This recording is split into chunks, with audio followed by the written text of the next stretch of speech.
I used to believe that saving my family would save me too.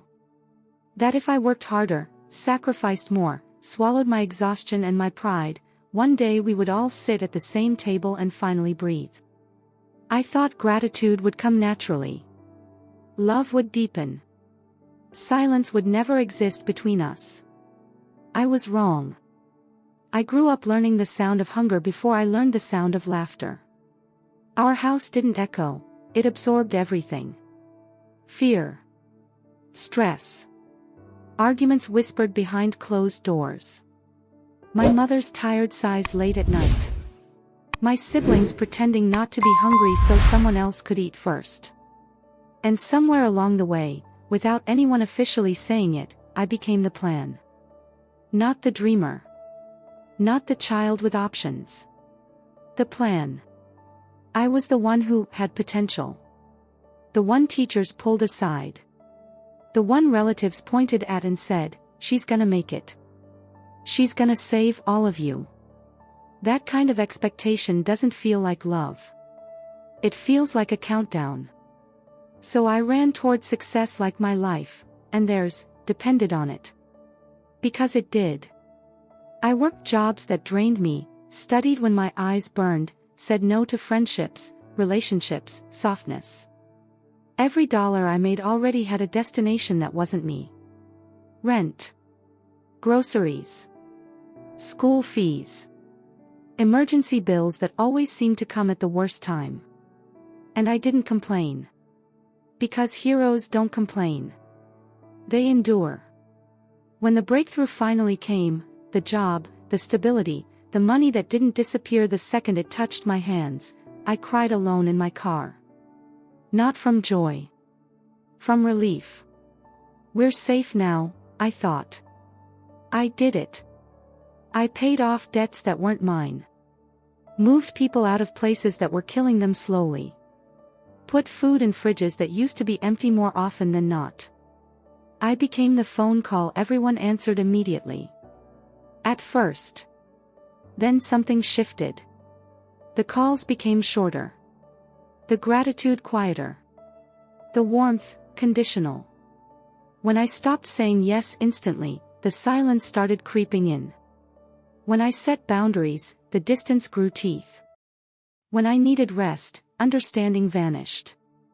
I noticed I was only visible when I was useful. And invisible the moment I wasn't.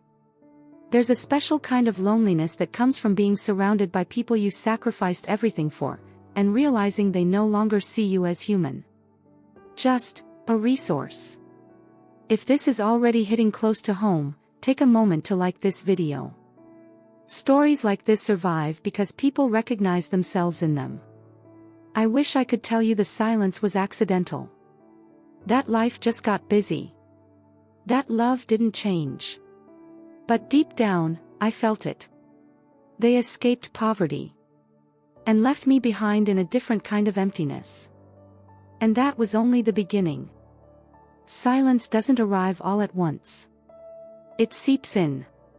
It starts with unanswered messages that used to get replies in seconds. Then birthdays acknowledged with a dry, thanks, instead of laughter.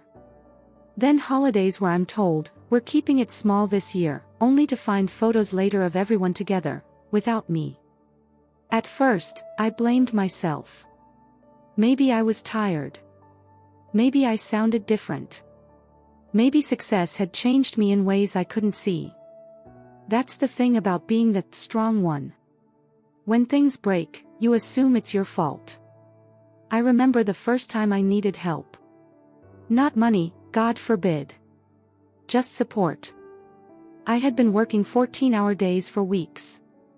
My body felt like it was rejecting me. My chest tightened at night.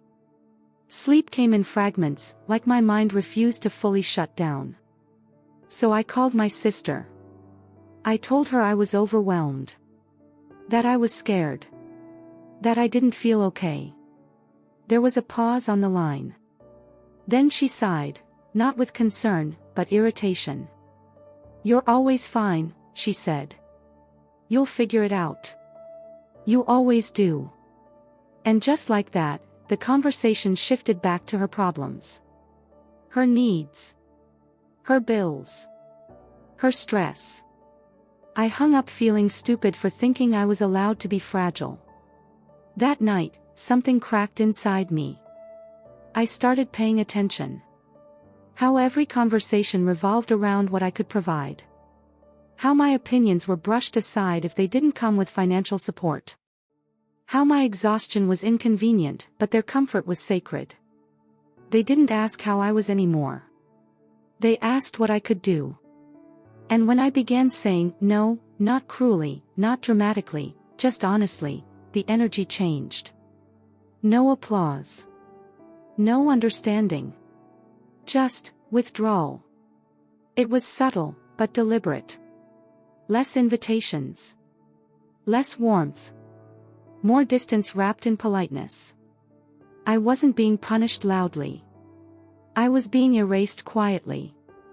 I started to wonder if the love I thought I earned had an expiration date. If generosity had trained them to see me as endless. If my value was always tied to my output. The hardest realization wasn't that they depended on me. It was that they resented me for stopping. Resented my boundaries. Resented my peace. Resented the fact that I no longer needed their approval. Sometimes I'd catch a tone in their voices, sharp, dismissive, like my success had become an accusation. Like my stability reminded them of something they didn't want to face. And I began to understand something terrifying. Saving people doesn't make them grateful. Sometimes, it makes them entitled. If this resonates, don't just watch in silence. Subscribe. Stay with me. Because the truth gets heavier from here. I wish I could tell you I confronted them immediately. That I demanded respect. That I walked away with my head high. But the truth? I stayed. Because walking away from strangers is easy. Walking away from blood feels like cutting into your own skin. And then came the moment that confirmed what I had been afraid to admit all along. A moment that turned the silence into something irreversible. There's a moment when denial becomes impossible. Not because something explodes, but because something doesn't. No argument. No confrontation. Just absence. It happened on a Tuesday. Ordinary. Forgettable. The kind of day nothing dramatic is supposed to happen. I had just come out of a doctor's appointment I was scared to attend alone. The kind where they look at you longer than usual before speaking. The kind where your name suddenly feels fragile in their mouth. I sat in my car for almost 10 minutes before calling anyone. I scrolled through my contacts like I was looking for permission. Mom. Sister. Brother. The people I had lifted. The people whose emergencies I had answered without hesitation. The people whose lives I rearranged my own to stabilize. I called my mother first. No answer. I left a message. Calm. Controlled.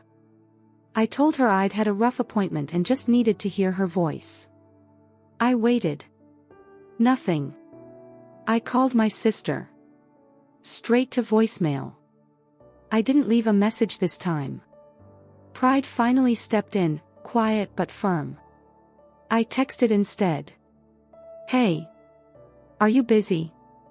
I could really use you right now. The message delivered instantly. The reply didn't. An hour passed. Then 2. By the time the sun started sinking, my phone was still silent. That's when the thought arrived, not loud, not dramatic, just devastatingly clear. If I wasn't providing something, I didn't exist. I drove home in a fog. Cooked dinner I didn't taste. Sat on the edge of my bed fully dressed, staring at nothing. And then, like salt in an open wound, my phone buzzed. A family group chat message. Not for me. For everyone. My brother had sent a photo. Smiling. Drinks on a table. A caption underneath. Finally relaxing. Life's good. They were together. Not accidentally. Not unknowingly. Intentionally. And no one had thought to tell me. Or invite me. Or even check if I was okay. I didn't respond. For the first time in my life, I didn't fix it. I didn't call back. I didn't explain my feelings in a way that made them comfortable. I went to bed with my phone face down, my chest heavy with a grief that felt humiliating. Because how do you mourn people who are still alive? The next day, my mother called.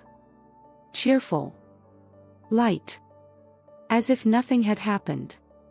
"Hey baby," she said. "You okay?" I almost laughed. Almost. I told her I'd tried to reach her. That I'd needed her. She paused. "Well, you know how things get. We figured you were busy. You always are." There it was. The narrative they'd built to absolve themselves. I wasn't abandoned. I was assumed. Assumed strong. Assumed fine. Assumed endless. I realized then that my pain made them uncomfortable. That my vulnerability disrupted the role they preferred me in. Provider. Problem solver. Silent backbone. Not a daughter who needed comfort. Not a sister who deserved reciprocity. Just function. That night, I asked myself a question I'd been avoiding for years. If I stop giving, will they still love me?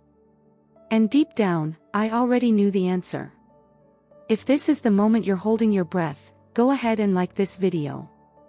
Because the next part is where I finally stop pretending. I didn't cut them off right away. That's what people expect when they hear stories like this, some dramatic exit, a final speech, doors slammed shut. But real detachment is quieter. It begins with awareness. Then restraint. Then grief. I started pulling back in ways that felt almost invisible. I stopped anticipating needs before they were voiced. Stopped sending money, just in case. Stopped rearranging my schedule to stay available at all hours. And for the first time, I watched. What surprised me wasn't how quickly they noticed. It was how angry they became. Not concerned. Not curious. Angry. My sister called me one evening, her voice tight and sharp beneath forced calm. "You've been distant," she said. "Is something wrong with you?" "Not with us. With you." I told her I was tired. That I needed space. That I was trying to focus on my health. She laughed. Actually laughed. "Must be nice," she said. "Some of us don't get to just step back from responsibilities." Responsibilities. The word hit me harder than any insult. Because I finally understood something I hadn't let myself see before. They didn't see my sacrifices as choices. They saw them as obligations. And when I stopped fulfilling them, they didn't feel abandoned. They felt cheated. My mother followed soon after. A long phone call filled with sighs and spiritual language, guilt disguised as concern. "We're just worried about you," she said. "You seem different. Money changes people." I wanted to scream. Money didn't change me. Money revealed them. I reminded her, gently, of everything I had done. The years. The stress. The way I had carried the family without ever asking for anything back. Her response was quiet. Measured. "Well, that was your decision." That sentence rewrote our entire history. Suddenly, I wasn't generous. I was reckless. Suddenly, I wasn't supportive. I was overstepping. Suddenly, they owed me nothing, not even empathy. I hung up and sat in my living room in silence, the kind that rings in your ears. That's when the guilt arrived. Not because I had done something wrong, but because I had been trained to feel responsible for their comfort, even at the expense of my own sanity. Guilt is powerful when it's inherited. It keeps you stuck. Keeps you shrinking. Keeps you returning to places that hurt you because leaving feels like betrayal. But here's the truth no one tells you. They didn't feel guilty living comfortably off my exhaustion. They didn't feel guilty ignoring my pain. They didn't feel guilty replacing love with entitlement. So why was I carrying all of it alone? That question wouldn't leave me. And it led me to a decision that changed everything, not overnight, but permanently. If this part is hitting deeper than expected, subscribe now. Because the next step I took didn't just create distance. It exposed the truth they had been hiding from me, and from themselves. I didn't announce my decision. That's the thing about real boundaries, they don't need speeches. They show up as actions. Consistent. Unapologetic. Quietly disruptive. I stopped sending money. Not out of revenge. Not to teach a lesson. But because my chest tightened every time I opened my banking app. Because my body was begging me to stop pretending this was sustainable. Because I realized I was funding a dynamic that was slowly erasing me. The first month passed. Nothing. No calls. No check-ins. No, are you okay? Just silence. The second month, the tone changed. My brother texted late one night. Hey. Things are a little tight. Thought you should know. Not a question. A reminder. I stared at the screen longer than I want to admit. I typed. Deleted. Typed again. Finally, I replied. I'm not in a position to help right now. That was it. No explanation. No apology. The response came fast. Wow. One word. Loaded. Accusing. After that, everything unraveled. Group chats went quiet when I spoke. Conversations felt tense, clipped. Invitations stopped entirely. Family updates came through secondhand, if at all. And something strange happened inside me. The more they pulled away, the lighter I felt. Not happy. Not free. But clearer. I started sleeping through the night. My appetite came back. My thoughts slowed down enough for me to hear myself again. I realized how much emotional labor I had been performing just to maintain peace. How often I had swallowed resentment and called it love. Then came the moment that confirmed everything. A cousin, one I barely spoke to, called me out of the blue. I didn't know things were that bad, she said. I asked her what she meant. She hesitated. Then exhaled. They've been saying you think you're better than everyone now. That you abandoned the family once you got comfortable. There it was. The story they told when I wasn't there to defend myself. I didn't feel angry. I felt exposed. Because now I understood the silence wasn't confusion. It was punishment. They weren't hurt that I stopped giving. They were hurt that I stopped complying. And instead of asking why, they chose a narrative where I was the villain, because that was easier than confronting their dependence. That night, I sat alone and asked myself something I'd never dared to ask before. If I never help them again, who am I to them? The answer terrified me. Because the truth was becoming impossible to ignore. I wasn't losing my family. I was losing a role. And roles can be replaced, but selves cannot. If you're still with me, like this video. Because the next part is where I finally confront the silence, and what I discover changes how I see love forever. I used to imagine the confrontation would be loud. Voices raised. Tears. Truth spilling out in one cathartic moment where everything finally made sense. But real life doesn't always give you closure. Sometimes, it gives you clarity instead. The confrontation happened without a single argument, because they never showed up for it. Weeks turned into months. No calls. No invitations. No concern. My existence shrank in their world the moment I stopped serving a purpose. And at first, I kept waiting. Waiting for someone to reach out and say, "We miss you." Or, "We didn't realize how much you were carrying." Nothing came. So I did something radical. I stopped waiting. I stopped checking my phone. Stopped replaying conversations in my head, searching for the moment I could have said something differently.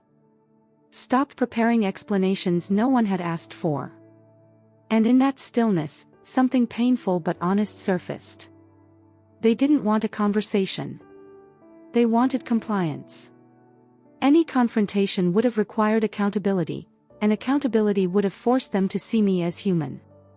That was never the role they assigned me. I realized how carefully they avoided situations where I could speak my truth. How quickly conversations ended when emotions got real. How discomfort made them disappear. Silence was safer. Because silence protected the illusion that everything was fine, as long as I stayed useful. One evening, I ran into my mother at a family function I almost didn't attend. She hugged me like nothing had changed. Her arms were familiar, but they didn't feel like home anymore. "You've been busy," she said. I nodded.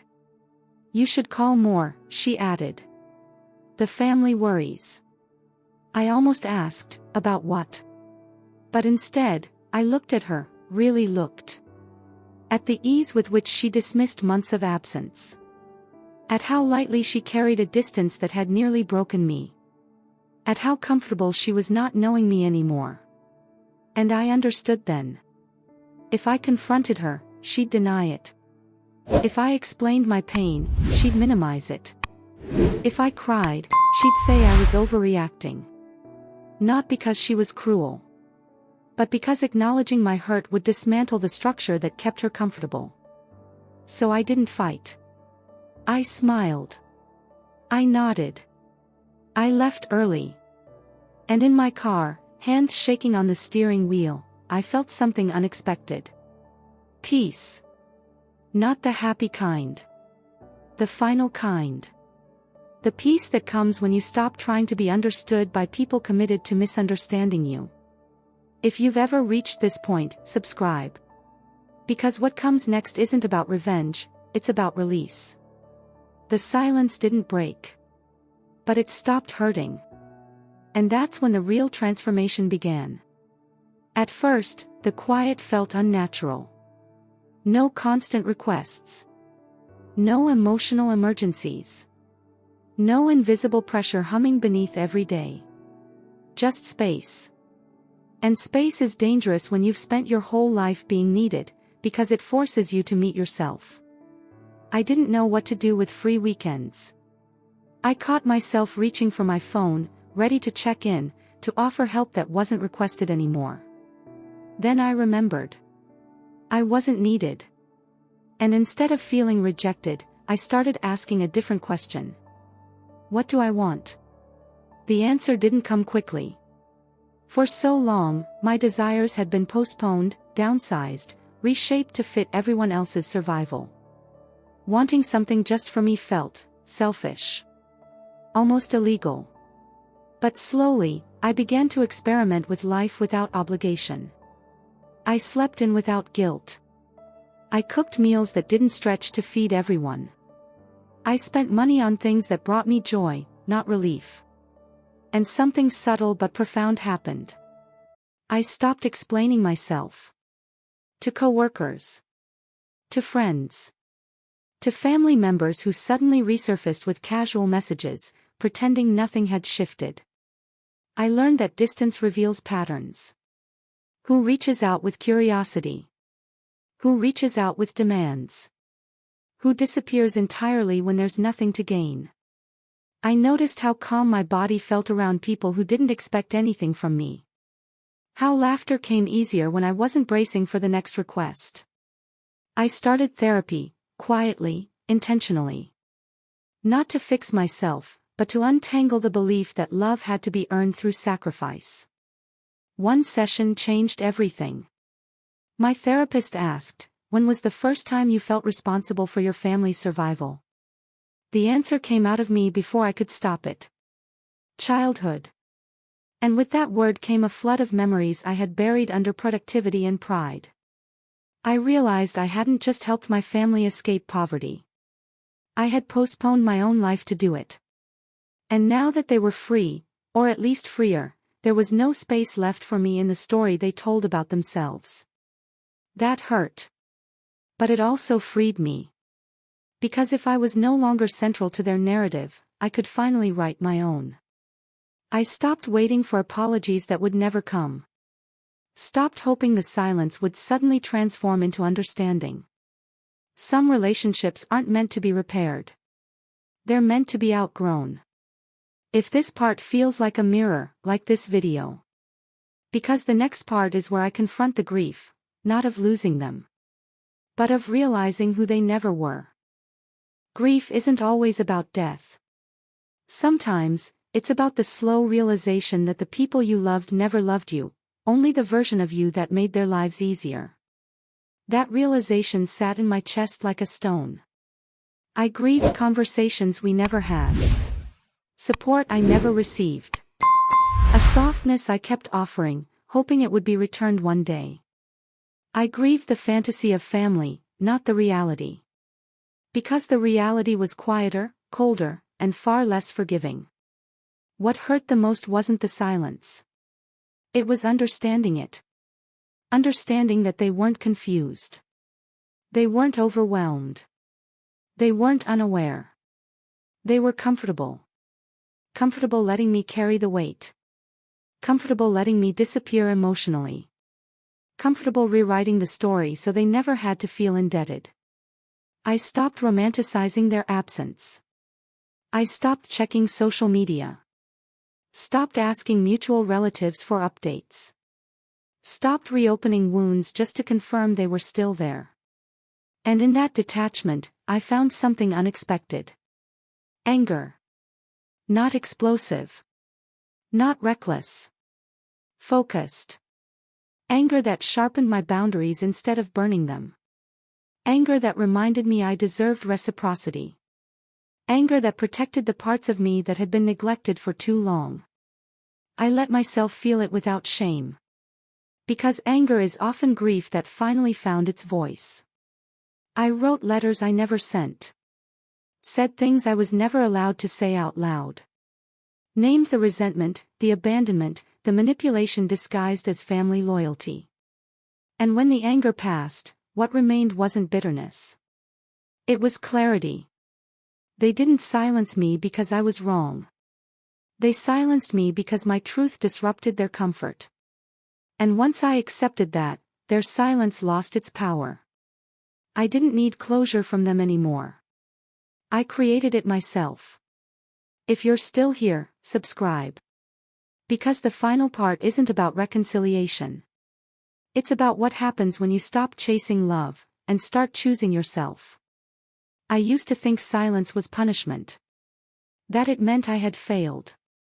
That I had done something unforgivable by choosing myself after years of choosing everyone else. But silence is only cruel when you're still begging to be heard. Once you stop begging, it becomes space. I stopped reaching out entirely. Not as a test. Not as a statement. Just as a choice. Days passed. Then weeks. Then milestones came and went without messages, without calls, without acknowledgements.